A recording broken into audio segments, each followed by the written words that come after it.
ठाकुर जी गए, ओ भैया कौन हो भैया तुम? यमुना जी बोली हम श्याम सुंदर। ठाकुर जी बोले श्याम सुंदर तो हम हैं। बोले तुम नकली बेलू पियाओ असली हम हैं।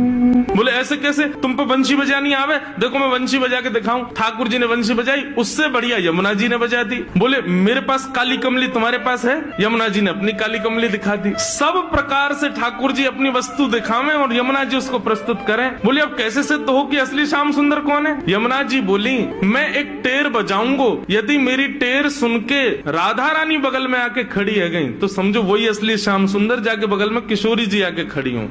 अब ठाकुर जी बोले हम तो मान करके बैठे, हमारे बगल में तो आएंगी नहीं, वो इन्हीं के बगल में आएंगी। जैसे ही टेर बजाई श्री जी आने लगी। ठाकुर जी दौड़ करके गए श्री जी के चरणों में, आप मैं असली श्याम सुंदर मेरे बगल में, मैं कभी मान नहीं करूंगा आज के बाद, आप मेरे बगल में बैठ जाओ, एक बार सिद्ध कर दो। श्री जी बोली कौन कौन कहां से आ जाते हैं नकली नकली लोग, असली श्याम सुंदर तो वो है। श्री जी गई और श्री यमुना जी के बगल में जाके खड़ी हो गई। अब तो सब गोपियां उन्हीं के चंवर डुरावे, उन्हीं पे इत्र छिड़कावे, उन्हीं पे गुलाब जल अर्पित करें, सिंहासन पे उन्हीं को बैठावे, उन्हीं को भोग लगावे और दूर करे श्याम सुंदर रो में। बोले मैं हूँ असली श्याम सुंदर, जे कहां से नकली आ गए हो? जैसे ही श्याम सुंदर रुदन करने लगे, श्री जी बोली अब ठीक है, अब मान खत्म हो गया है, अब आप बुला लो। तब यमुना जी गई, बोले श्याम सुंदर आप ही हो असली श्याम सुंदर? हम तो श्री यमुना जी, हम तो यमुना महारानी है, बस आपसे एक ही प्रार्थना है, आज के बाद वचन दो हमारी श्यामा जी को कभी कष्ट नहीं दोगे। तब श्याम सुंदर ने यमुना जी को वचन दिया। बोले आज से हम नियम लेते हैं कि जब ये मान करेंगी